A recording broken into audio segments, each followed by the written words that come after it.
Michael Mickelson was born at Pūrākaunui in 1881, the second son of Finnish immigrant and Otago farmer Elias Mickelson and his Irish wife Nora Maloney.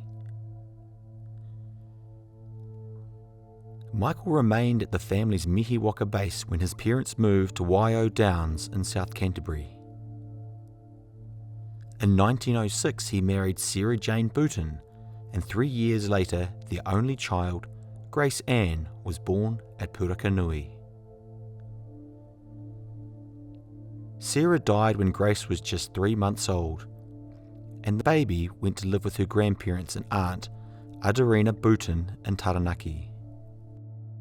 Michael carried on farming, but was also very involved with athletics, being a champion runner and a member of the Dunedin Harriers Club, as well as a competitive cyclist.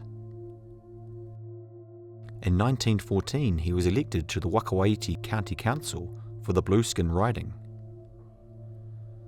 The following February he applied for leave from his council duties, having volunteered for overseas war service. After basic training in Wellington, he sailed for Egypt in June 1915 with the 5th Reinforcements to the New Zealand Expeditionary Force as a member of the New Zealand Veterinary Corps.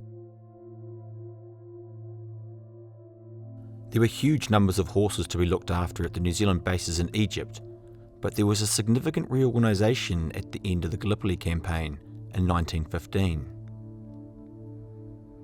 Michael was transferred to the infantry in Egypt.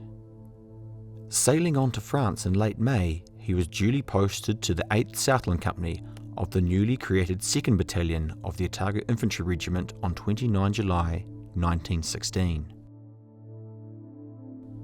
From May to August 1916, the New Zealand Division was stationed in the quiet sector of the front line near Amontier to learn the ropes of trench warfare on the Western Front.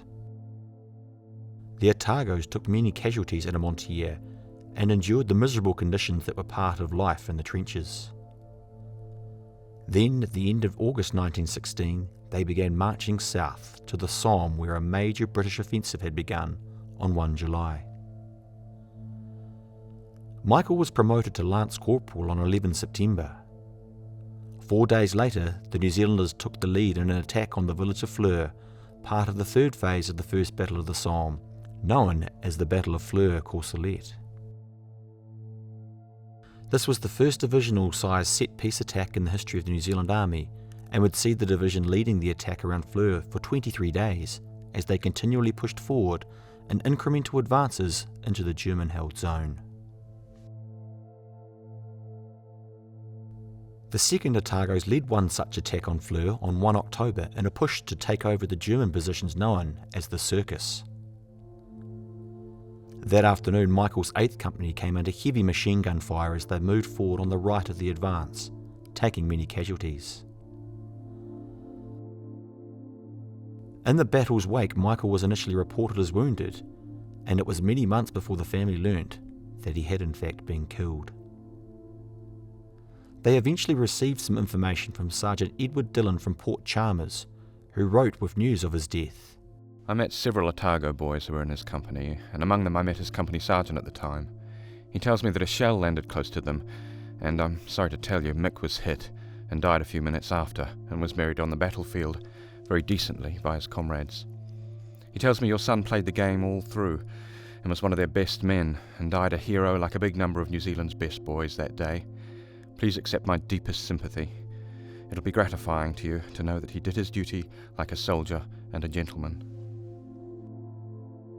After the war, Michael's remains were exhumed from the original battlefield grave and reinterred in the Wallencourt British Cemetery, where Donald Brown VC was also buried.